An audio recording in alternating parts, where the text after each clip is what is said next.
No segundo dia do 15º Congresso Estadual do Ministério Público de Minas Gerais, aqui em Belo Horizonte, diversos palestrantes apresentaram suas experiências que convergem para uma atuação resolutiva dos membros do MP.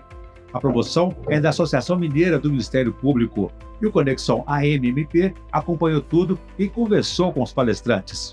Branco, obrigado pela entrevista. Conta para a gente aqui quais são esses desafios do seu trabalho, que experiência você vai trazer aqui para o Ministério Público. Eu vou falar aqui de dois. Bom, para começar, eu produzo podcasts, né? Então é um tipo de jornalismo investigativo um pouco diferente do que acontece na imprensa. E eu vou falar aqui especificamente de duas séries em podcast que eu produzi, uma chamada Praia dos Ossos, sobre um crime que aconteceu nos anos 70, o assassinato da Ângela Diniz pelo Doca Street, e uma segunda série que eu produzi chamada Crime e Castigo, que é justamente sobre isso, sobre crime e sobre castigo, sobre o funcionamento da justiça criminal no Brasil, exemplos em que deu certo, exemplos em que não deu certo, o que acontece com as vítimas, com os ofensores, com todas as pessoas envolvidas, com as famílias dos dois lados, dos ofensores e das vítimas, e qual o papel da justiça na resolução desses conflitos, né? E se existem caminhos alternativos para quando a justiça não consegue resolver os conflitos, né? E há uma convergência muito grande do seu trabalho com o do Ministério Público e até do sistema de justiça como um todo, né? A gente vê, por exemplo, que hoje já houve muita evolução. Hoje existe protocolo de julgamento com perspectiva de gênero, né? Como é que você avalia do seu foco aí o trabalho do sistema de justiça no combate, por exemplo, à violência doméstica? Eu acho que melhorou muito, né? Acho que a Lei Maria da Penha é um avanço, assim, gigantesco, é um avanço gigantesco, mas eu acho que a gente ainda tem muito a fazer, não só na justiça, mas no país como um todo, né? Porque a questão de gênero é uma questão estrutural. A gente vive numa sociedade patriarcal, não tem como escapar disso. Então, todos nós estamos sujeitos ao pensamento patriarcal. Então, a justiça não tem como escapar disso, né? A Lei Maria da Penha é um avanço porque dá ao Ministério Público e dá aos magistrados também ferramentas para lidar com essa questão que antes nem era reconhecida, né? Nem era reconhecida que violência contra a mulher era uma questão diferente dos outros homicídios que mereciam um tratamento diferente, que precisa de um tratamento diferente por parte da justiça. Depois que isso foi reconhecido, melhora bastante a situação, tanto do Ministério Público, que tem ferramentas para lidar com isso, quanto da Defensoria, que tem ferramentas para lidar com isso, quanto da magistratura, e da sociedade em geral, porque quando a gente dá nome a uma coisa, ela passa a poder ser conversada, entendida, aprofundada. Então, uma vez que você chama o que era antigamente chamado de homicídio, você chama de feminicídio, você já abre um diálogo com a sociedade de um modo geral, você dá uma palavra e as pessoas tentam entender o que é essa palavra e começam a ver por que feminicídio é diferente de homicídio, né? E por que tem que ter um tratamento diferente na justiça. Então, eu acho que avançou bastante. Falando desses avanços de instrumentos, vamos falar dos seus instrumentos aí, né? Você tem desafios enormes no jornalismo investigativo, tem a questão tecnológica, a questão da segurança de quem faz a investigação, enfim, você representa você mesma e o seu trabalho representando a sociedade. Como é que é esse desafio? É bem complicado. É bem complicado, tem a questão da segurança, como você falou, da minha segurança, Pessoal, mas isso eu acho que nos casos em que eu trabalho, as coisas que eu investigo, a minha segurança pessoal não está em jogo, não está em risco, pelo menos até agora não esteve. Eu me preocupo muito com a segurança das pessoas que vão me dar a entrevista, que são generosas o suficiente para me deixarem fazer perguntas e que vão abrir as suas vidas, sempre em situações muito dolorosas, em geral a situação mais difícil que essa pessoa passou, ou ela mesma, ou ele mesmo, ou alguém da família. Então, eu me preocupo com a segurança real dessas pessoas, o risco que elas podem estar correndo ao me dar uma entrevista, e com a segurança psicológica dessas pessoas, né? Então, eu costumo trabalhar com casos já resolvidos. Eu nunca investiguei um caso que estivesse em andamento ainda, que a justiça não tivesse dado já uma solução para o bem ou para o mal, uma solução com a qual eu concordo ou com a qual eu discordo, mas que já haja uma solução. Eu também tento trabalhar, tentar entender casos que tenham acontecido há mais tempo e que as próprias pessoas envolvidas tenham tido tempo de refletir sobre o que aconteceu, tenham uma opinião, tenham uma reflexão. As reflexões muitas vezes são muito diferentes dentro da mesma família em que aconteceu o caso. Isso aconteceu no podcast Crime e Castigo. A gente fala de um rapaz que foi assassinado num assalto, a gente entrevista a mãe dele e a irmã dele, que têm visões muito diferentes da resolução do caso, sabe? Do que aconteceu. É um caso em que ele foi assassinado e os assaltantes foram condenados.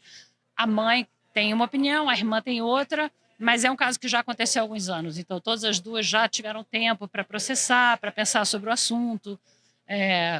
Investigar um caso em andamento é muito complicado, porque aí o jornalismo pode atrapalhar o andamento da justiça, né? Você pode revelar informações que não são públicas, que deveriam ficar dentro do âmbito da justiça, que precisam ser protegidas, e trabalhando com pessoas que estão ainda com o crime muito vivo, sabe? Pessoas que estão em carne viva ainda. Na verdade, toda pessoa que passa por uma coisa dessas, um crime, especialmente um crime de morte, está sempre em carne viva, né? O resto da vida, né? Isso não passa, né? Mas se o caso ainda estiver em andamento, fica mais difícil. É uma coisa que os jornalistas têm que se preocupar. O jornalismo, Branco, ele vive desafios enormes em várias áreas, várias tendências, né? Seja investigativo ou não. Enfim, há muita concorrência, né? Concorrência predatória, fake news, mundo virtual, enfim. Como lidar com isso? Porque o jornalista antes trabalhava para produzir informação. Hoje ele trabalha para produzir informação e desmontar as mentiras, as falsas informações, né? Eu adoraria ter uma resposta, né? Se eu tivesse uma resposta, o mundo seria melhor. Eu poderia implementar a minha solução para fake news. Eu acho que é o mal das redes sociais, obviamente, mas, por outro lado, eu acho que não adianta muito a gente ficar só reclamando das redes sociais e reclamando das fake news. Fake news sempre existiu. Muito antes de rede social existia fake news, inclusive no jornalismo, né? Aqueles tabloides publicados no século XIX, tinham uns que eram só financiados por uma determinada ala política, então o jornal só fazia fake news dos adversários. Então, fake news em si é uma coisa que sempre existiu. Claro que a potência da tecnologia torna isso um problema muito mais grave. Mas não adianta a gente ficar só reclamando, rede social, que coisa ruim, inteligência artificial, não sei, porque está aqui. Está aqui, isso existe. Inteligência artificial é um problema, é uma vantagem também, mas também é um problema, mas está aqui. Então a gente tem que aprender a lidar, como a gente tem que aprender a lidar com rede social, muito, muito grave, o que as redes sociais podem fazer. A gente acabou de ver na Inglaterra danos enormes, pessoas sendo mortas por causa de fake news, de um assassinato que aconteceu e saiu muita fake news e as pessoas começaram a atacar centros de refugiados e mesquitas, sendo que não tinha nada a ver. Tudo por causa de fake news em rede social. Então, a gente tem que lidar com isso. Como? Eu não sei. O importante é que o seu trabalho combate a fake news até do passado, né? Buscando a verdade onde quer que ela esteja, né? Exatamente. Bem. Ok, Branca, muito obrigado pela sua entrevista. Obrigada prazer a você. E sucesso aí para você. Muito obrigada, um prazer estar aqui. Bom congresso. Doutora Cláudia, envelhecer é inevitável. Podemos envelhecer sem demência? Ótimo, essa é a questão do que eu vou tratar na minha palestra. Com certeza é possível e não só é evitável, como tem pessoas que têm 80, 90, 100 anos e estão com a cabeça melhor que muita gente 20, 30 anos mais jovem. Então a gente vai dar algumas dicas em relação a isso, o que essas pessoas têm de diferente. Né? Vamos conversar sobre como envelhecer com saúde e com o cérebro funcionando então adianta bem. Pra gente um pouco dessas dicas aqui. Essas pessoas que chegaram aos 80, 90 com essa cabeça boa, o que elas fizeram? Bom, é claro que tem muito de genética, né? Você Sim. tem famílias de pessoas muito longevas, mas também são pessoas que têm várias características em comum. Primeiro, são pessoas que na maior parte da vida se exercitaram, se alimentaram bem. Existe uma boa carga de otimismo em diferentes populações ao redor do mundo, são pessoas mais de bem com a vida, vamos dizer assim. E então é negativo para viver bem. Com certeza. Isso é uma coisa frequente quando é medida nessas populações de longevos, eles serem otimistas. Né? Outra coisa muito importante que eu acho que tem a ver com leis é acesso a atividades intelectuais estimulantes. Tanto do ponto de vista da primeira infância, adolescência, você ter acesso a uma educação de qualidade, mas também, no ponto de vista dos adultos, também terem empregos que sejam cognitivamente estimulantes. Bom, vamos falar um pouco aqui sobre o público-alvo de hoje aqui. São membros do Ministério Público, né? São profissionais que lidam com muito estresse, muito conflitos, uma atividade intelectual muito intensa, né? Como é que eles podem combinar, compatibilizar isso com um ambiente mais saudável de vida? Excelente questão e bastante complexa, eu acho. Do ponto de vista do trabalho é um trabalho cognitivamente muito estimulante. Eu acho que a pessoa tem, claro, isso para ela. Mas, como você disse, também é um ambiente de muito estresse. Tem trabalhos mostrando que ambientes de muito estresse causam aumento do cortisol e isso acaba levando a uma pior saúde cerebral. A gente vai abordar um pouquinho sobre isso.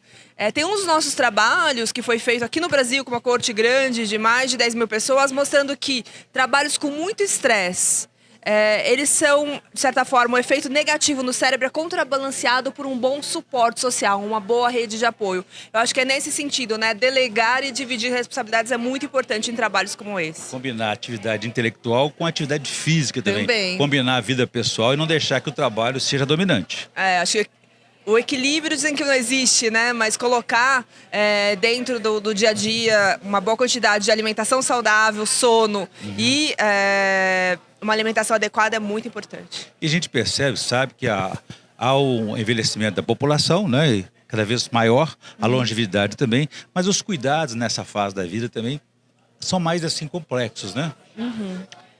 Uma coisa que a gente vai conversar é que boa parte do envelhecimento acontece desde que a gente nasceu, a gente vai atingir um ápice que do ponto de vista cerebral é muito cedo, é da segunda para a terceira década, e depois disso a gente começa a envelhecer. Com 25, 30 anos a gente já está envelhecendo o cérebro. Então boa parte do envelhecimento bem sucedido é feito na meia-idade, que é uma coisa que não sei se as pessoas têm tanta noção. A partir do momento que você já tem 60, 65 anos, quer dizer que não tem nada para fazer? Claro que não. Eu acho que é importante continuar com as suas habilidades laborais, se possível, mas também manter uma rede social de apoio e os hábitos saudáveis, como a gente vai conversar também. Que tipo de exercício é importante para o cérebro, para ele não perder essa atividade, a vivacidade, a vitalidade? E como a senhora vai ver aqui, são membros do Ministério Público que estão estudando aqui, estão participando de um congresso que é um aperfeiçoamento da atuação profissional. Estudar, ler, tudo isso é importante, ajuda o cérebro? Super importante. A gente vai mostrar alguns dados de pesquisas com vários estudos de vários lugares do mundo, mostrando que sim, né? E eu falo que tem que ser algo que seja importante para a pessoa. Não adianta falar que todo mundo tem que fazer palavras cruzadas, se para aquela pessoa palavras cruzadas não faz nenhum sentido. E eu acho que todo mundo já estudou a ponto de sentir aquela dorzinha no cérebro, né? Tem que ser um pouquinho algo difícil, porque também ficar na zona de conforto sempre estudando o que você já sabe não é cognitivamente estimulante. Então é aquela atividade desafiadora que vai acrescentar alguma coisa a mais no que você já sabe. Dialogar com outras ciências, né? Até porque ajuda no trabalho também, Com né? certeza. E tem trabalhos mostrando que você aprender outra língua, tocar um instrumento musical, fazer atividades fora do seu cotidiano é muito importante para dar aquela dorzinha no cérebro, aquela atividade cognitivamente estimulante. Aqui ao meu lado, o Procurador de Justiça, Fernando Rodrigues Martins, que participa aqui, palestra no 15º Congresso Estadual do Ministério Público de Minas Gerais, a respeito então dos avanços tecnológicos desse mercado de combustíveis e como que isso afeta o direito do consumidor, como é que é essa interferência dessas novidades? Veja só, nós convivemos hoje com uma modificação radical em todos os sistemas, especialmente no sistema energético. Muito embora o carro elétrico tenha sido um dos pioneiros lá do século XIX, hoje ele é um carro que está dominando. Ele domina na Europa, ele domina na China e domina também nos Estados Unidos. O combustível elétrico ele foi redescoberto, né? E essencialmente porque há uma virada e uma tomada de decisão da ONU, é o famoso Acordo de Paris, que quer retirar mais a influência do combustível fóssil na questão do CO2, o efeito estufa. Então, os carros elétricos dos países que são signatários dos tratados da ONU, há uma determinação que até 2050, 10% toda a frota mundial seja de carros elétricos. Então, nós estamos partindo para isso, para ver a questão toda dos efeitos climáticos dos combustíveis fósseis. O problema que afeta o consumidor considerando o carro elétrico, é o descarte da bateria. O que é que nós vamos fazer com essa bateria? A África é o grande lixão do mundo, infelizmente ainda. A China faz o depósito de muitos eletrônicos na África. E nós temos um segundo problema, a infraestrutura para abastecimento desses carros a bateria, né? A mineração de lítio. Então, se o combustível fóssil tem os seus problemas, para o efeito estufa, nós temos problemas também com os carros elétricos. O que nós precisamos fazer? Melhor regular todo esse mercado dos combustíveis elétricos. De combustíveis fósseis, nós já aprendemos, temos boas regulações, alguns modelos fraudadores ainda nesse mercado, mas é um mercado que a gente conhece potencialmente. O problema do carro elétrico é que nós estamos a descobrir esse mercado ainda. Entendi. Que ele tem, e que é uma energia limpa, não há dúvida, mas que ele tem os seus gargalos, isso é inegável. Ok, doutor Fernando, falando para os nossos teleouvintes aqui, como que nesse congresso busca-se o aperfeiçoamento da atuação profissional do Ministério Público, né? Sim. Como é que o setor, o sistema de justiça está acompanhando essa transição energética? Olha, o MP tem muito que aprender ainda. Tem mesmo. Eu sou promotor, procurador de justiça, mas a cada vez mais nós estamos com um mundo em constante revolução. Nós estamos na 4ª revolução industrial. É isso que nós vivemos hoje. Um mundo ainda não definido, com bastante insegurança. Então, cumpre ao Congresso capacitar os seus membros para melhor proteção da população. Eu costumo dizer o mais grave. Promotor não tem direito, procurador não tem direito, tem é dever, tem que trabalhar para o povo. É chicote nas costas do procurador e do promotor, porque tem que servir a população. E só vai servir à medida que tem bom conhecimento, boa leitura, bom acesso a pesquisas. Nós precisamos do Ministério Público com conhecimento muito tecnológico, inovador e sedimentado na ciência jurídica. Daí a importância desse congresso para trazer essa capacitação. Agora, doutor Fernando, e a legislação está acompanhando, essa normatização está acompanhando essa transição também? Não está. Nos nossos legisladores agora estão muito ruins.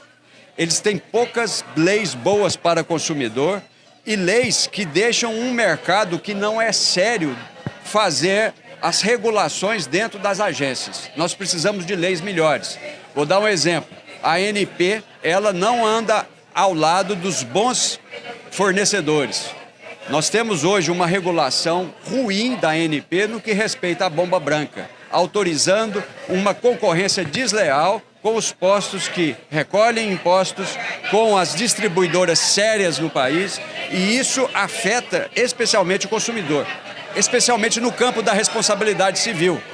Porque se nós compramos um determinado combustível, considerando a marca, e essa marca não está na bomba, e se esse carro tiver problema, o consumidor não sabe quem processar, porque ele não conhece a origem do produto. Isso é um problema fundamental no Brasil. O Brasil está perdendo para a economia de mercado. Ele tem que saber regular essa economia.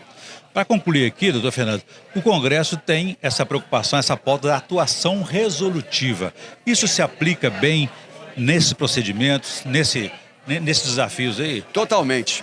Nós temos um PROCON em Minas Gerais, que é administrado pelo Ministério Público, é um PROCON muito aguerrido, um PROCON muito bom, que sempre procura, antes de apresentar sanção, antes de multar, sempre fazer uma transação administrativa, resolver o problema ali no nascedouro dele, sem conspurcar a atividade empresarial.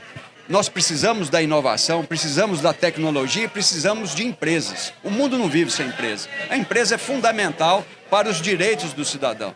Então nós temos que aprender que a empresa não é inimiga do consumidor. A empresa, e quando a empresa é séria, ela ajuda o crescimento de uma nação. Eu converso agora com a advogada Bárbara Câmara, que é representante do Combustível Ipiranga e também do ICL, o Instituto Combustível Legal. Que mensagem a senhora trouxe aqui hoje para os membros do Ministério Público, levando em conta os desafios que tem na defesa do consumidor?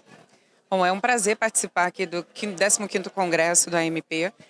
Eu trouxe hoje informações importantes sobre o setor de combustíveis, tão complexo, mas extremamente importante na perspectiva da energia para o país. Infelizmente, hoje convivemos com atuações de agentes irregulares que cometem diversos ilícitos, especialmente na questão de recolhimentos tributários. Então, há um valor expressivo de fraudes em sonegação, alcançando hoje, segundo dados da FGV, 15 bilhões de reais anuais em sonegação tributária. E trouxe também informação de uma questão que lamentavelmente ocorre, que é a questão da bomba branca, por conta de uma autorização prevista em norma da ANP, hoje é possível que um posto que ostenta uma marca possa vender produto de origem diversa daquela marca ostentada. Isso confunde o consumidor. Então, o Ministério Público tem uma atuação muito importante nessa tutela resolutiva de afastar a enganosidade que hoje os consumidores passam ao entrar num posto, escolher abastecer com combustível daquela marca e, infelizmente, poder abastecer com o seu veículo um produto de origem diversa, da qual não é possível assegurar a qualidade e procedência. Vamos falar primeiramente da questão da primeira fraude operacional e da sonegação, né? Nós estamos passando por uma reforma tributária, mas que ainda vai demorar um pouco para sua regulação. Que solução tributária poderia haver para lidar com isso, reduzir essa sonegação? Perfeito. Olha, desde 2022 nós convivemos com um recolhimento monofásico para combustíveis como o diesel, o biodiesel, a gasolina e o etanol anidro. Infelizmente, à época da regulamentação dessa lei, a Lei Complementar 192, o etanol hidratado ficou de fora do recolhimento no regime monofásico. Se essa alteração viesse antes da implementação da reforma tributária, isso traria para o setor uma estabilidade e melhora nessa questão do recolhimento dos tributos, evitando a sonegação. Infelizmente, hoje, o etanol hidratado ainda é um combustível sujeito à sonegação e fraudes no setor de combustíveis. Isso traria, sem dúvida, uma efetividade para que todos os combustíveis estivessem dentro do recolhimento monofásico. Bem, sabemos da importância da parceria que vocês têm com o Ministério Público, né, de hoje, há muito tempo. Vocês fazem essa boa relação aí, sempre na busca desse aperfeiçoamento, tanto da atuação profissional como também da defesa do direito do consumidor. Como garantir essa qualidade do produto que chega na bomba, chega ali no veículo de cada consumidor? Excelente ponto. Nós temos uma atuação muito séria dentro desse setor. Nós investimos em tecnologia, em fornecimento, infraestrutura. São investimentos vultosos que a empresa, o setor faz para que o combustível possa chegar na melhor logística, assegurando a qualidade desde a base de combustíveis até o posto, assegurando que estamos entregando todas as especificações determinadas pela Agência Nacional de Petróleo.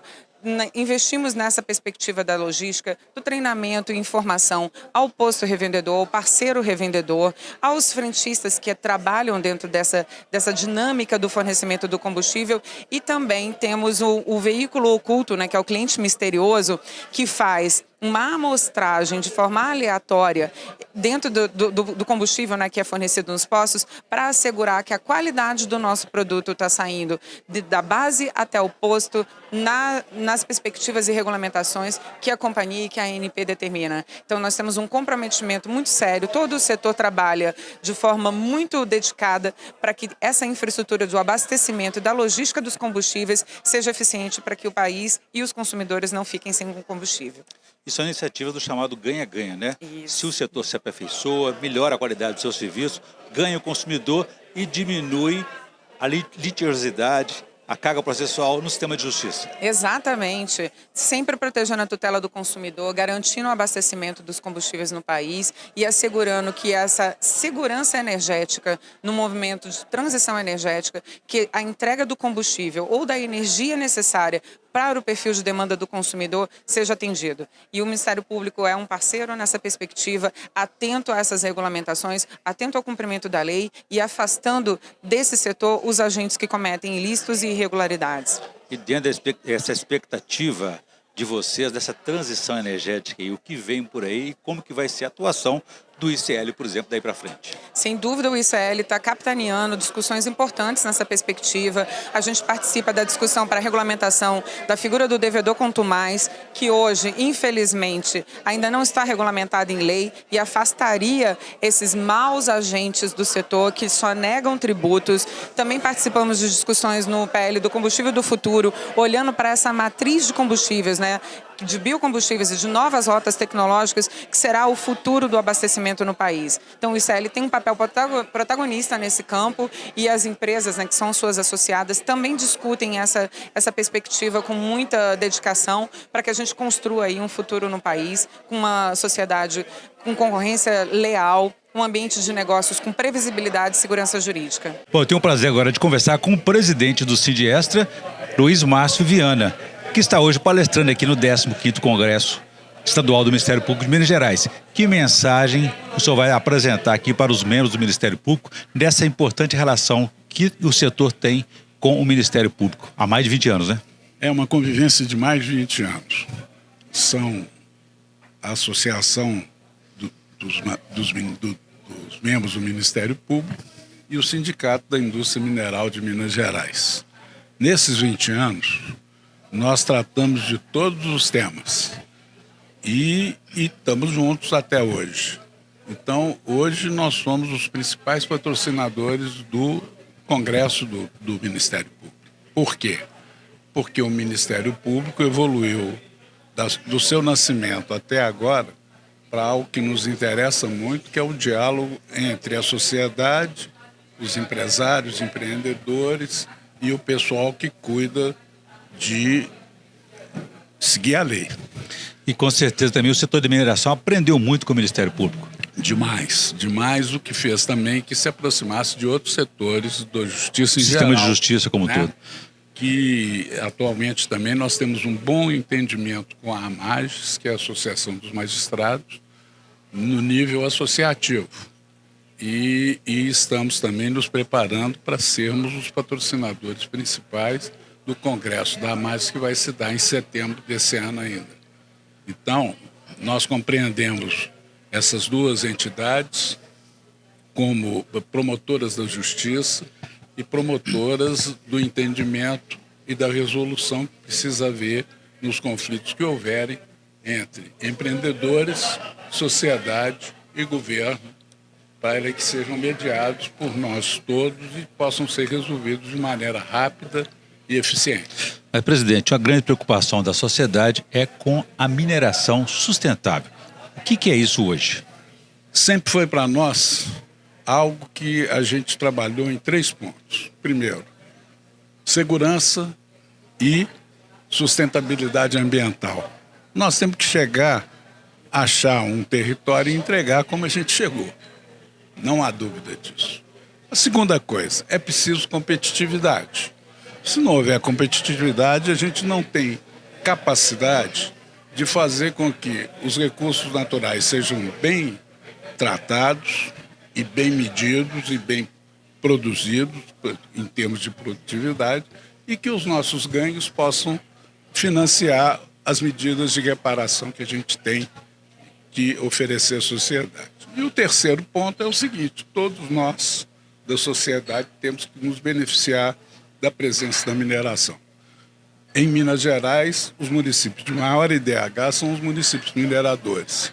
Então, o que a gente precisa fazer é transformar isso numa realidade importante e fazer cada vez mais uma audiência, uma recepção de informações e uma transformação de resolução de problemas da sociedade. E aperfeiçoar cada vez mais essa convivência do meio ambiente com a mineração, que é inevitável. Exatamente.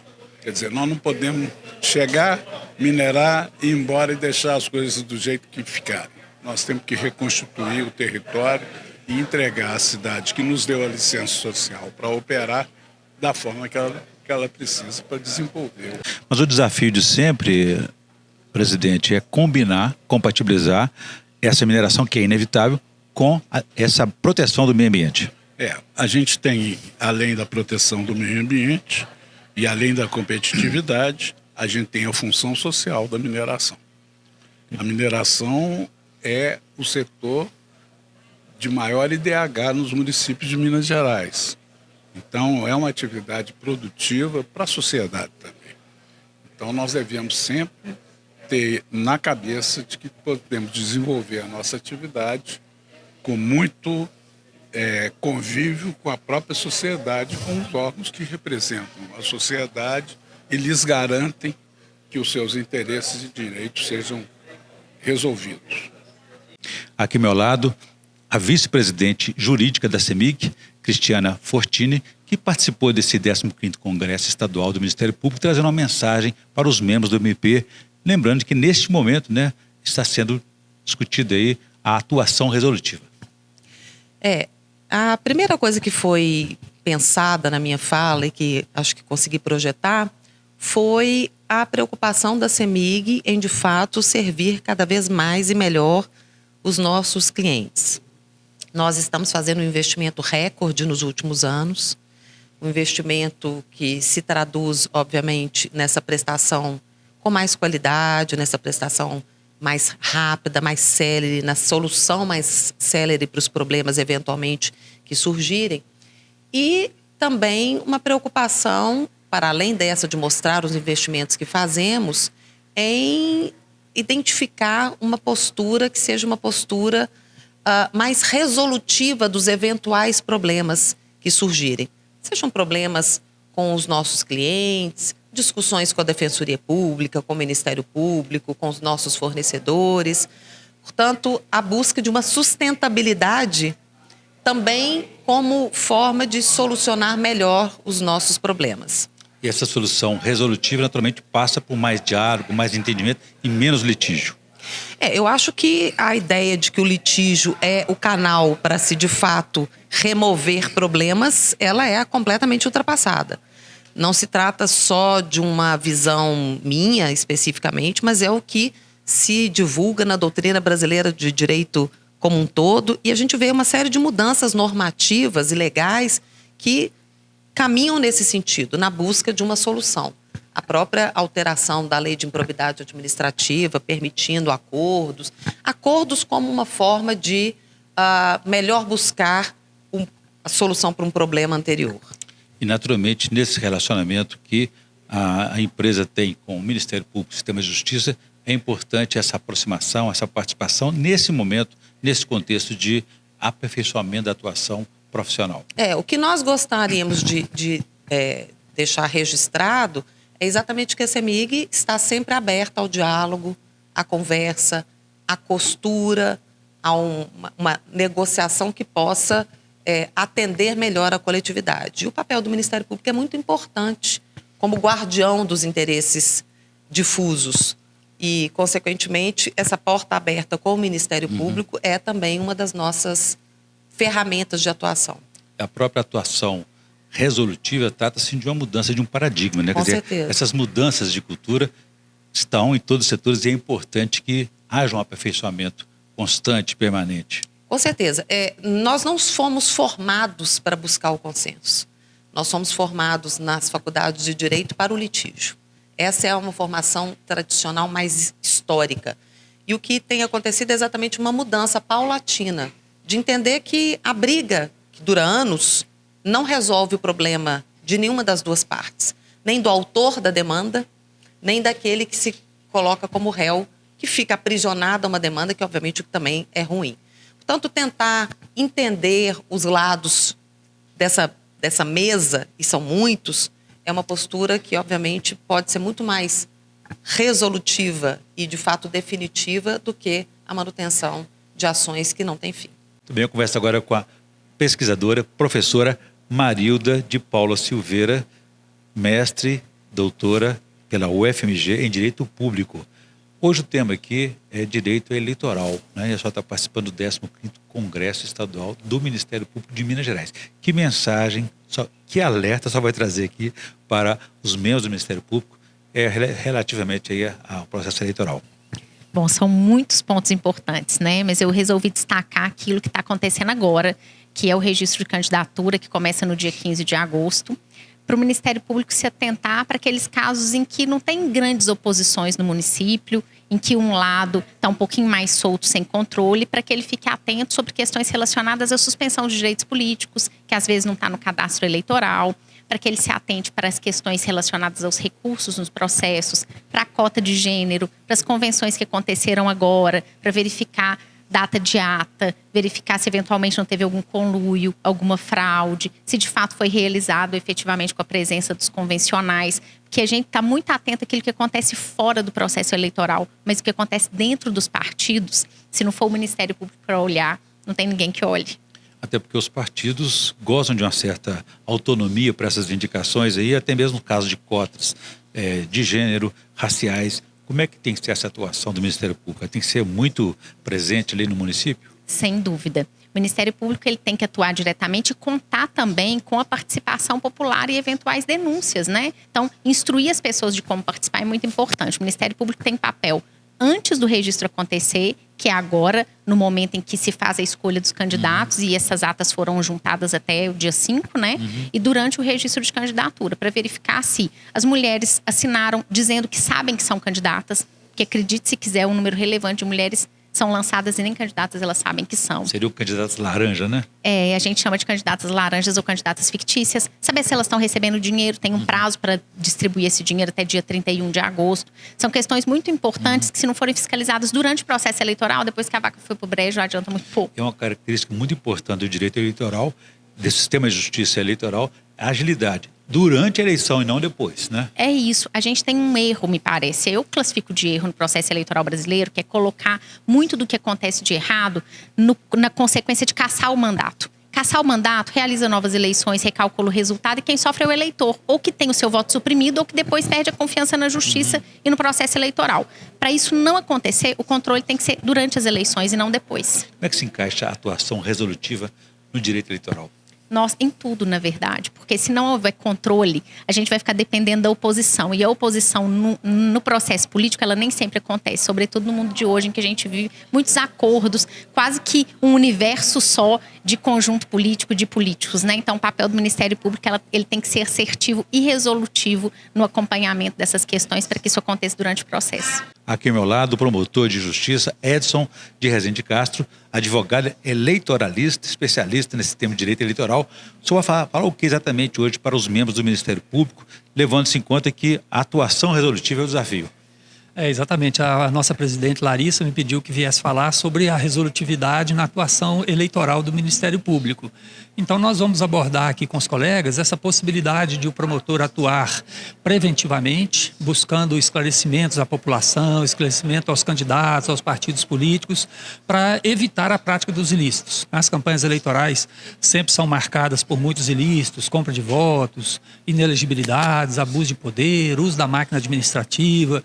E é possível, a experiência mostra, é possível o promotor eleitoral atuar antes que esses eventos aconteçam, buscando exatamente proteger a lisura das eleições, evitando que a corrupção ocorra no processo eleitoral. De que maneira ele faz dessa maneira preventiva?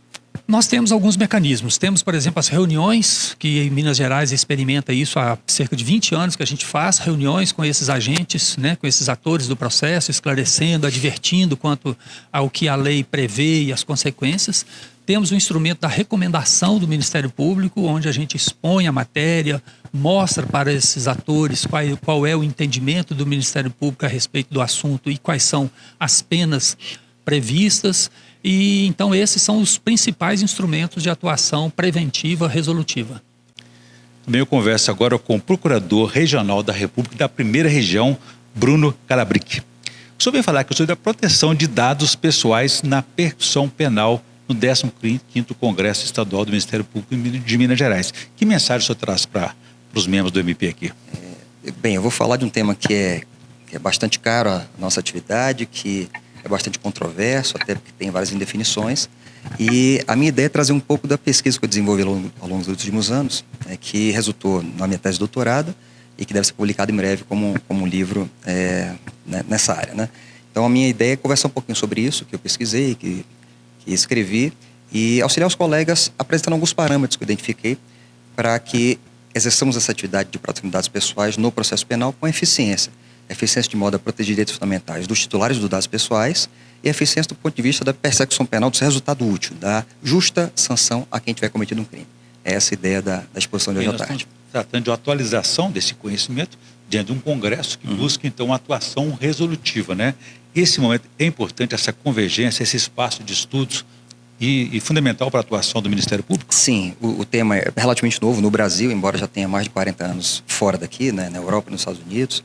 E a ideia de conversar com os colegas hoje é tentar, de fato, apresentar como esse tema está sendo tratado na doutrina brasileira, um pouco fora do Brasil também, e pelos tribunais. Quem sabe para ajudar a corrigir algumas definições, algumas falhas de interpretação e de aplicação desse direito. A nossa legislação está conseguindo acompanhar essas mudanças? Não, infelizmente não. Esse é um dos pontos que eu quero abordar hoje. Nós deveríamos ter já concebido a nossa lei de proteção de dados pessoais na área penal. nós temos uma LGPD, a Lei Geral de Proteção de Dados Pessoais, que se aplica a diversas outras áreas, mas não ao processo penal. Então nós temos uma lacuna, um déficit legislativo grave e que nós temos que suprir. Hoje nós suprimos isso pela interpretação dos tribunais e pela nossa aplicação diária do direito. E como é que fica a segurança jurídica diante dessa lacuna toda? É exatamente esse problema que nós temos que ajudar a corrigir.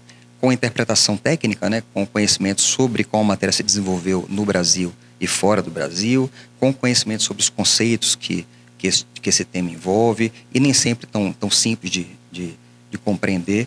Então, a ideia hoje é conversar um pouco sobre isso, sobre essas nuances que precisam da nossa atenção. E esse tema está envolvendo o mundo real e principalmente o mundo virtual. Às vezes dá medo de lidar com isso, né? Sim, mas hoje em dia nosso mundo real e virtual estão convergindo, nossos mundos, né, estão convergindo.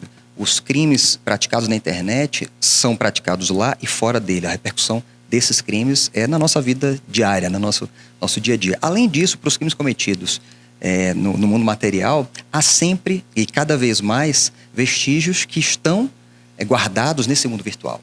Se alguém comete um crime de homicídio, por exemplo, são os dados virtuais de sua localização, por exemplo, de sua circulação na cidade, que podem ajudar a desvendar esse crime, ajudar a aplicação justa da pena a quem tiver praticado esse crime. Então, hoje nós temos a importância cada vez maior, tanto para os crimes cibernéticos, né, os crimes cometidos no mundo virtual, mas também para os crimes de carne e osso, por assim dizer, de concreto, de verdade, porque as provas cada vez mais estão no mundo virtual. O que é importante observar nessa questão da proteção dos dados, seja para quem atua profissionalmente no sistema de justiça e até mesmo para o cidadão? Bem, para quem atua no sistema de justiça, para os promotores de justiça especialmente, é necessário assegurar o direito daqueles que são titulares dos dados pessoais. Deve-se preservar o direito daqueles titulares com observância dos princípios gerais da LGPD, com observância do que hoje é reconhecido pela nossa Constituição como um direito fundamental, e por parte dos jurisdicionados, atenção, compreensão sobre como funcionam como funciona a vida no mundo virtual, porque cada vez mais estamos vulneráveis à criminalidade virtual, à cibercriminalidade. Para encerrar então, doutor Bruno, o que mais importante você descobriu nessa pesquisa que o senhor fez? Que nós temos um déficit grave tanto de produção normativa, quanto a isso, quanto de aplicação prática. Nosso dia a dia de aplicação do direito de proteção de dados pessoais ainda é frágil, ainda é indefinido, inseguro, oscilante, e nós precisamos nos preparar para esse mundo que nos desafia cada dia. Eu converso agora com o ministro Fábio Medina Osório. O senhor palestrou aqui hoje sobre o combate à corrupção. Quais são os principais desafios do Ministério Público? Que mensagem o senhor trouxe aqui para os membros do MP? Nós tratamos da resolutividade do Ministério Público, que alcança várias dimensões e atribuições do Ministério Público, inclusive no combate à improbidade administrativa e à corrupção. Foi objeto de um manual da Corregedoria Nacional do Ministério Público. Significa que o Ministério Público tem que atuar com eficiência, eficácia e comprometido com resultados. Nós entendemos que o Ministério Público não pode mais ajuizar ações temerárias. O Ministério Público Mineiro é exemplo nacional. O Ministério Público precisa se aperfeiçoar cada vez mais no seu poder investigatório. Investigar profundamente os fatos, exaurir o seu poder investigatório e ajuizar ações com forte plausibilidade jurídica, ações que tenham um fundamento sólido para evitar qualquer espécie de ação que não tenha grande razoabilidade, grande plausibilidade, porque a ação que eventualmente possa se caracterizar como temerária fere a credibilidade do Ministério Público. Então, esse é um dos fundamentos da chamada resolutividade. A resolutividade também implica no aumento das soluções consensuais e pré-judiciais, ou seja, antes de entrar com a ação, o Ministério Público prioriza o acordo. Então, essas são duas vertentes da minha abordagem, que é a solução concreta dos problemas, perpassar ações consistentes, com investigações muito profundas, e, por outro lado, prioridade nos acordos, na solução consensual dos problemas. Quais os instrumentos e o momento certo, adequado para essa atuação preventiva? A atuação preventiva pressupõe também uma investigação densa. Assim, o Ministério Público investiga, exercita o seu poder investigatório e depois procura uma solução mais rápida do que é aquela solução que é a judicialização. Por quê? O judiciário brasileiro é muito demandado. O acesso à justiça no Brasil acontece de uma forma excessiva até. Então, o que acontece na prática? O judiciário fica lento, moroso. Uma ação em juízo demora muitos anos para ser julgada. Isso também implica reflexos para a tutela buscada pelo Ministério Público. Se o Ministério Público resolve encarar a solução do problema no judiciário, muitas vezes isso vai implicar uma demora excessiva para solucionar aquele problema. Se o Ministério Público optar pelo acordo de não persecução civil, pelo termo de ajustamento de conduta, por um acordo de não persecução penal, a solução será muito mais rápida. Então, esse Ministério Público resolutivo é um Ministério Público que procura soluções fora do judiciário. É um Ministério Público que resolve problemas através de acordos, que são muitas vezes mais eficazes do que simplesmente ajuizamento de uma ação. Trata-se também de uma quebra de paradigma, né? Deixar de ser aquele MP demandista, né? Exatamente. O Ministério Público resolutivo não é um Ministério Público excessivamente demandista, mas é um Ministério Público preocupado com a solução concreta do problema. A solução concreta do problema é, muitas vezes, a solução consensual do problema, porque a legislação mudou. Houve muitas transformações que permitiram, a semelhança do que acontece no direito norte-americano, a resolução do caso concreto através de uma solução negociada, que é muito mais rápida, muito mais ágil e muito mais eficaz para o atendimento das expectativas de todas as partes envolvidas. Sem afetar a segurança jurídica, né? A quem cabe essa normatização para uma atuação resolutiva? Pelo contrário, isso aumenta a segurança jurídica, porque, inclusive, há uma tendência em que o Ministério Público possa uniformizar os critérios para esses acordos em âmbito nacional, ou seja, o Ministério Público criar critérios uniformes para esses acordos em âmbito nacional, dar publicidade a esses acordos também através de bancos de dados que possa ser transparente para os administrados, para os jurisdicionados. Então as pessoas saberão quais são os critérios que o Ministério Público usa em âmbito nacional para a celebração dos acordos, dos termos de ajustamento de conduta, inclusive das colaborações premiadas. Isso vai aumentar a segurança jurídica, porque no Brasil, o judiciário, e no mundo inteiro, mas no Brasil especialmente, tem muito risco jurídico. A insegurança é muito grande, porque cada juiz decide de uma forma diferente. E muitas vezes nem mesmo os precedentes judiciais são seguidos pelos tribunais. Então o Ministério Público pode ser uma espécie de juiz à porta dos tribunais para solucionar os conflitos. O uso dos precedentes pode afetar, por exemplo, a autonomia de decisão de um ou de outro? Veja, a teoria dos precedentes foi acolhida no Código de Processo Civil na reforma de 2015. Mas o Poder Judiciário muitas vezes não segue seus próprios precedentes. O Ministério Público, ao contrário, ele pode regular o banco de dados dos seus acordos e ele, pelo princípio da unidade institucional, ele sim pode criar precedentes, pode criar critérios nacionais e ele deve seguir os seus precedentes. O Ministério Público é responsável por velar pelo princípio da segurança jurídica e da unidade institucional. Então, ao contrário do Judiciário, o Ministério Público tem o dever de observar o princípio da segurança jurídica. E ele pode agregar densidade à segurança jurídica e dar mais previsibilidade para as soluções que ele vai impor ou que ele vai negociar com os cidadãos, com os destinatários das soluções que ele vai oferecer para a sociedade. Por serem questões pacificadas, que passaram por tribunais superiores, esses precedentes deveriam ser tratados como uma norma, como uma legislação também?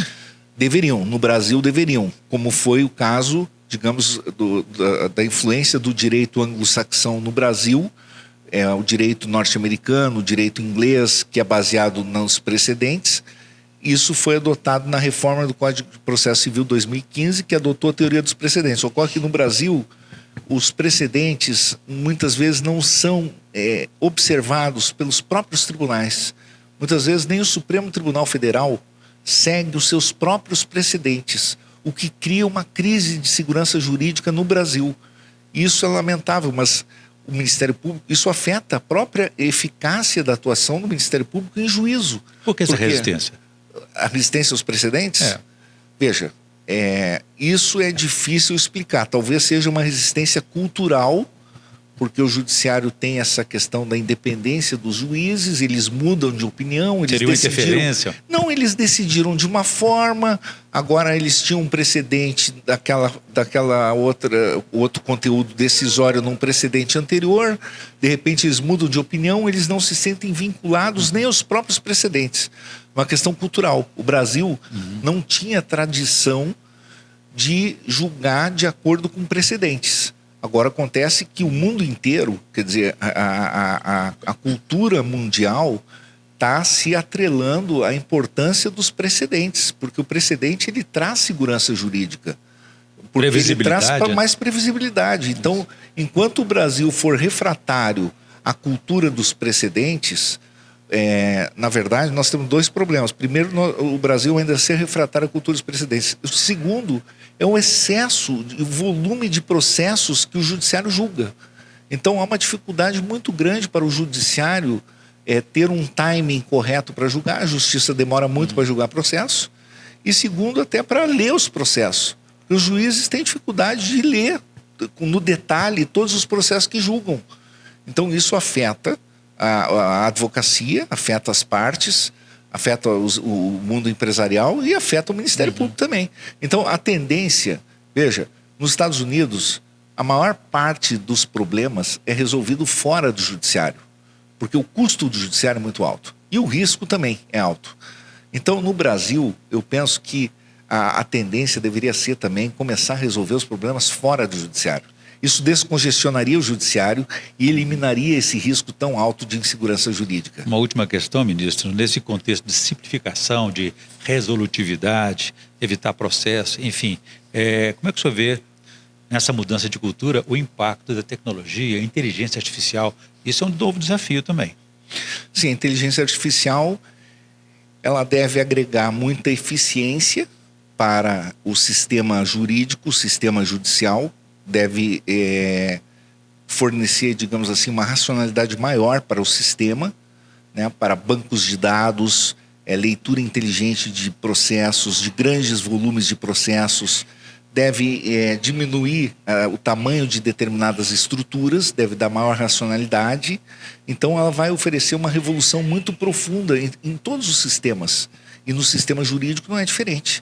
A inteligência artificial certamente vai impactar profundamente, já está impactando, mas impactará ainda muito mais o sistema judicial, o acesso à justiça. Como ela impactará? Ela impactará proporcionando, digamos assim, maior velocidade na distribuição da justiça, maior qualidade também, talvez maior isonomia na distribuição da justiça. Mas isso ainda demora um pouco, porque não se desenvolveu ainda ferramentas para ter esse alcance por enquanto. Mas o Ministério Público, por exemplo, pode usar agora a inteligência artificial para otimizar as suas investigações, para qualificar os seus bancos de dados e para agregar maior unidade na sua atuação. O judiciário, sem dúvida, tem capacidade de usar a inteligência artificial também para otimizar a sua máquina e para agregar maior velocidade na distribuição da justiça. Eu converso agora com o professor Fernando Schuller, que vai palestrar aqui no 15º Congresso Estadual do Ministério Público de Minas Gerais sobre ética e o desafio da cooperação humana. Que mensagem o senhor traz para... Que é mais do que mensagem, que incentivo o senhor traz aqui para os membros do MP? Bom, a ética é a base para a cooperação das organizações, não é? Isso, tanto organizações privadas como uma organização pública, uma instituição como o Ministério Público. Nós somos um país com algumas características que eu diria preocupantes nesse tema, né? Saiu recentemente uma pesquisa do BID mostrando que o Brasil é um país de baixa confiança interpessoal. Se você fizer uma análise em termos comparativos na América Latina, quando se pergunta, você confia na sua comunidade, você confia nas instituições, nas pessoas, a resposta brasileira está na última posição na América Latina, né? O que é uma questão para se pensar, né? Sem confiança, você tem muita dificuldade de ter cooperação, né? Confiança para fazer negócios, confiança para, enfim, a sociedade se organizar, confiança nas autoridades, nas leis, nas regras do jogo e assim por diante, né? E tudo se torna mais difícil numa sociedade quando as pessoas confiam menos, né? E a confiança é diretamente relacionada com a ética, né? Quer dizer, eu ajo eticamente na medida que eu ajo certo, dentro da lei, ou até de maneira assim informal nas relações humanas, né? Cooperando, tendo disposição de ajudar, tendo disposição de, enfim, desde dar uma boa informação até tratar bem alguém, que se eu imagino que os outros também foram a mesma coisa. O ser humano ele tem a tendência à reciprocidade, né? Nós tendemos a cooperar quando nós temos a expectativa de que os outros também vão cooperar, né?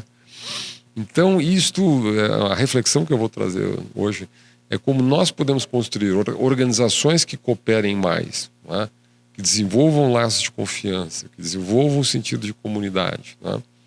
E como nós podemos, a partir dali, onde a ética, na verdade, ela entra nas duas pontas, né? Você tem uma ética da atitude que leva a confiança por parte de outro, que você sinaliza uma relação de confiança, e você, como resultado disso, também tem uma espécie assim de equação positiva, né? Então, eu vou mostrar um pouquinho como isso funciona na sociedade, de maneira geral, e nas organizações. São questões culturais que envolvem as relações tanto pessoais como institucionais. O senhor falou de desconfiança, confiança. Qual a importância que a autoconfiança traz para isso? Total, a ética é sempre uma decisão pessoal.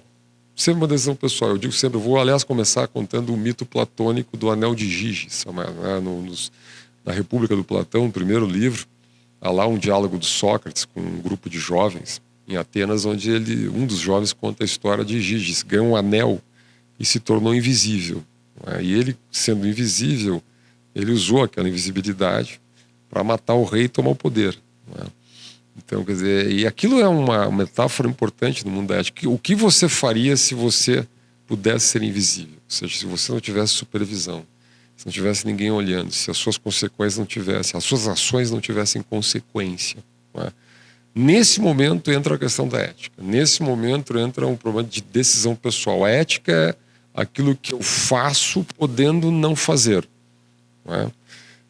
Porque senão eu estou na esfera do direito, né? Se eu paro numa sinaleira que está vermelho o sinal, não é só porque tem uma multa ou tem uma câmara, não é uma atitude ética. Falta de ética, né? É falta de ética como consequência, mas na raiz eu estou com medo da punição. Então está na esfera do direito. Agora, se não tem ninguém olhando, não tem câmara, não tem multa, não tem guarda, eu paro, aí é uma questão ética. Aí eu parei porque eu deliberei parar, né? Porque eu tomei a decisão de parar, independente, eu não precisava ter parado, mas eu parei porque eu considero que é correto parar, né? A ética, no fundo, é aquilo que a gente faz na invisibilidade. Como a gente não é vigiado o tempo inteiro, é impossível que as pessoas sejam vigiadas o tempo inteiro, né? Você como jornalista, eu como professor, ele como cinegrafista, né? Quer dizer, nós não somos vigiados o tempo inteiro. A ética é o que eu faço no detalhe da vida. Como eu ajo podendo não agir, né? É um compromisso comigo mesmo, né? É um compromisso comigo, evidentemente, em primeiro lugar. Por isso se chama autonomia. Autônomos é uma norma que eu sigo por minha própria conta, né? Que eu delibero, que eu decido, mas que tem impacto na vida de todo mundo, né? Porque, no fundo, a ética é um problema cooperativo, certo? Se nós vivêssemos isolados numa ilha deserta, sozinho, não teria problema ético.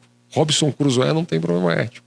O problema ético surge quando nós temos que cooperar para atingirmos coisas que a gente não conseguiria fazer sozinhos. Uma cidade, uma sociedade, uma organização, um ministério público, uma empresa, e assim por diante. E aí eu tenho muito a ganhar cooperando com os outros. Mas, eventualmente, eu posso chegar à conclusão de que eu poderia ganhar com a cooperação de todos, mas não oferecer a minha contribuição. E é o que a gente chama do free rider, né? Então, ele é o caroneiro. Eu podia tomar carona com a cooperação dos outros. Agora, se todo mundo pensar assim, nada funciona. A cooperação é o poder, né? O poder é diferente dos outros, né? Porque cumprir as regras tem uma relação, viver em sociedade, cumprir regras, tem uma relação com a civilização, civilidade, né? Fora disso, seria uma barbárie. Olha, quem talvez assim, o grande teórico que disse isso pela primeira vez, pelo menos em grande estilo, foi Thomas Hobbes, né? Quando ele cria a ideia do estado de natureza. No estado de natureza nada cresce, né? Nada floresce, o comércio não funciona, a indústria não funciona. Por quê? Porque ninguém confia em ninguém, ninguém age cooperativamente, né? Ninguém segue. Quando ele diz, bom, precisamos do Leviatã, que quer dizer, precisamos da lei, da regra, da norma, né? E as pessoas são sensíveis à justiça da norma. Não é qualquer norma, não é? É uma norma que pode ser considerada justa por todos. Que norma é essa? Esse é, digamos assim, a mágica, o segredo da ética, né? Como nós pensamos de maneira diferente, cada pessoa tem como diz cada cabeça, uma sentença, não é? Se eu disser assim, a norma é eu que determino, então eu sou o ditador, eu vou dizer como vocês devem agir, não vai funcionar. A gente é uma sociedade de pessoas diferentes, que têm cabeças diferentes, né? Então a gente precisa encontrar uma norma que seja aceitável para todos, né? Então eu vou explicar um pouquinho na palestra hoje.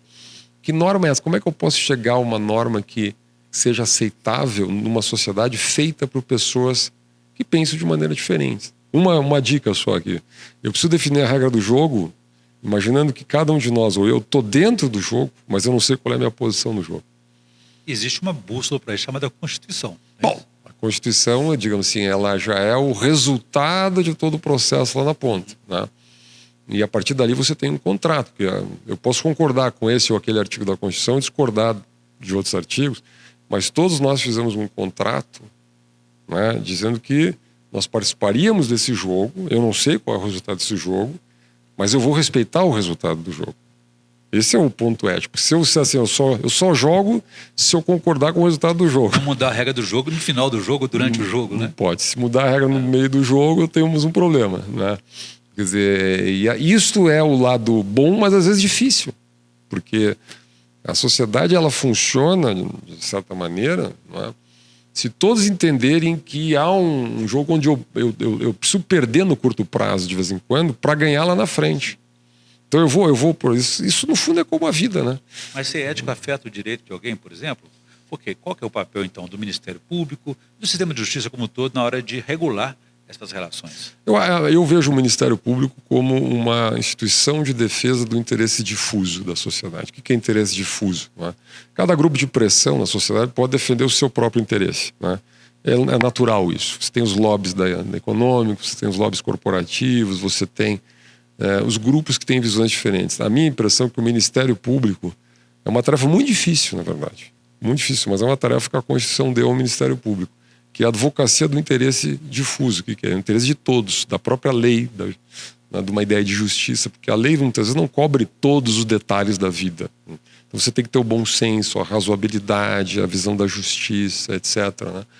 Então o Ministério Público é como se ele dissesse assim, ele se despe da sua própria identidade, vamos dizer assim, ele não é um corpo, ele não é um grupo de interesse, ele não é um lobby, ele é uma expressão do interesse coletivo difuso da sociedade. Não é uma tarefa simples, né? Mas é por isso que tem todo um treinamento, é por isso que tem a guarda da Constituição, por isso que tem toda a normatividade que a sociedade produz. E, em última instância, eu diria assim, um certo bom senso na aplicação da lei, não é? Um certo rigor. Muitas vezes o Ministério Público precisa desagradar muita gente, porque ele precisa ser duro em certas decisões, em certas medidas, né? Mas exatamente para que a sociedade possa conviver e ter visões aí de longo prazo. E diante dessa complexidade, esse congresso aqui da Associação Mineira do Ministério busca fazer esse aperfeiçoamento, né? E a atuação resolutiva, que é o tema principal aqui, busca resolver esses conflitos de maneira menos conflituosa. É um aperfeiçoamento também desse Ministério Público que o senhor falou há pouco, né? Para essa tarefa de representação do interesse difuso, precisa ter uma reflexão contínua. Você o tempo inteiro tem que estar pensando no que se errou, no que se acertou. E aí tem duas questões. Uma questão é o conteúdo da lei, o conteúdo da norma, o que se deve fazer. A outra maneira é a velocidade que a gente faz, a efetividade lá na ponta, a maneira como resolver um problema. Muitas vezes são questões, por exemplo, você pode ter questões que você vai resolver de maneira negocial. Você vai chamar as partes e resolver, não é? Você vai dirimir um conflito, por exemplo, não é? Tem outras vezes que você vai propor um ajustamento de conduta. Então você vai negociar, você vai impor uma sanção, você vai corrigir uma conduta a longo prazo. Então há um sentido negocial nisso. Agora, num outro momento, você vai ter que fazer uma dura e crua aplicação da norma, da lei. Então, quer dizer, eu acho que é uma tarefa muito complexa no que e no como fazer, né? Eu, quando vejo esse conceito do Congresso, eu penso muito nisso, ou seja, né, não basta você saber o que é a lei, o que está escrito, você tem que saber fazer, você tem que produzir a efetividade na ponta, você tem que ganhar a credibilidade com a sociedade. Então, nesse sentido, eu acho muito positivo e, aliás, é uma satisfação participar aqui. Eu converso agora com o Procurador de Justiça, doutor Epaminondas Fulgêncio, que vai estar participando desse 15º Congresso Estadual, que traz uma novidade, a criação do Departamento de Aposentados e Pensionistas do Ministério Público. Qual a importância da criação desse novo setor? Acho que a criação desse setor novo é uma iniciativa muito feliz da nossa presidente, doutora Larissa, sabe? Apesar de nós sermos assim, uma associação que congrega de forma igual promotores em atividade e inatividade, pensionistas, somos todos associados. É verdade que os inativos, por sua idade um pouco mais avançada, por outras necessidades, precisava mesmo de uma atenção especial, sabe? No que se refere seu recebimento de seus proventos, no plano de saúde, etc. Acho uma feliz iniciativa, pioneira de Minas, pioneira no Brasil. Essa valorização é uma questão de isonomia, já que estamos falando aí de um segmento tão importante, né? É questão de isonomia, portanto, questão de necessidade, eles precisam ser tratados com todo o carinho, e uma questão, me parece, de reconhecimento. Nós vivemos hoje um Ministério Público muito pujante, né? Gigantesco, né? E que as coisas estão aí num patamar que custaram muito para ser construídas. E numa época que não havia ainda eleição para Procurador-Geral, isso foi fruto de trabalho de tantos e tantos que ainda estão aí na atividade e precisam ser reconhecidos e tratados com carinho. Esse reconhecimento, essa valorização vem exatamente dessa experiência e dessa construção que foi coletiva, que historicamente vem se tornando o que é o Ministério Público de hoje, né? Exatamente. Posso, Leon, dizer a você que o Ministério Público de hoje foi um Ministério Público sonhado por todas as associações estaduais. Pelo trabalho de tantos e tantos mesmo, trabalho assim, árduo mesmo, sem muita estrutura. Então, esses muitos que ainda estão vivos, outros que não estão vivos mais, tem pensionistas, representantes, eles merecem sim, eles merecem o reconhecimento público, acho que tanto da associação do Ministério Público, quanto da própria sociedade. Para além da valorização, do reconhecimento, essa experiência acumulada não poderia ainda ser empregada na atuação atual do Ministério Público? Certamente, certamente, você tocou num ponto muito importante. Exatamente porque nós éramos sem muita estrutura, nós vivíamos da vocação, do talento, né, da criatividade de pessoas que construíram esse Ministério Público. Eles têm muito a contribuir ainda. E como é que você vê essa iniciativa da associação desse Congresso Estadual buscando agora uma atuação resolutiva, que é também, naturalmente, um aperfeiçoamento da atuação do Ministério Público? Sensacional, esse é o Ministério Público da atualidade, né? Nós já vivíamos, lamentavelmente, temos de dizer que a solução por demandas não é uma solução rápida e nem sempre satisfatória, né? Então, a solução pelo consenso, pela negociação, pelo um acordo que pressupõe assim, a satisfação de ambas as partes, é o futuro mesmo. Aliás, não é o futuro, é o presente do Ministério Público. A experiência do senhor, que é muito rica na área do Ministério Público, como é que o senhor vê aquele quando o senhor ingressou e o de hoje, e que conselho o senhor daria para os novos promotores, novas promotoras? Eu primeiro vejo toda essa evolução com muita saudade. É estranho que eu possa falar de saudade um tempo assim, mas é um tempo assim de um Ministério Público poético, sabe? Nós fazíamos assim com o coração, com a alma, enfrentando essas estradas de terra, a ausência de estrutura, e foram todos, as coisas todas foram passando. O conselho que eu dou aos jovens é que essa velha vocação, essa velha alma, essa velha alegria interna, essa é a marca do Ministério Público. Eles que abracem o Ministério Público é uma instituição dos vocacionados, só os vocacionados que podem construir um novo Ministério Público. Bom, ouvimos aqui diversos palestrantes que apresentaram suas experiências e conhecimentos aqui no 15º Congresso Estadual do Ministério Público de Minas Gerais. Ficamos por aqui. Obrigado e até a próxima.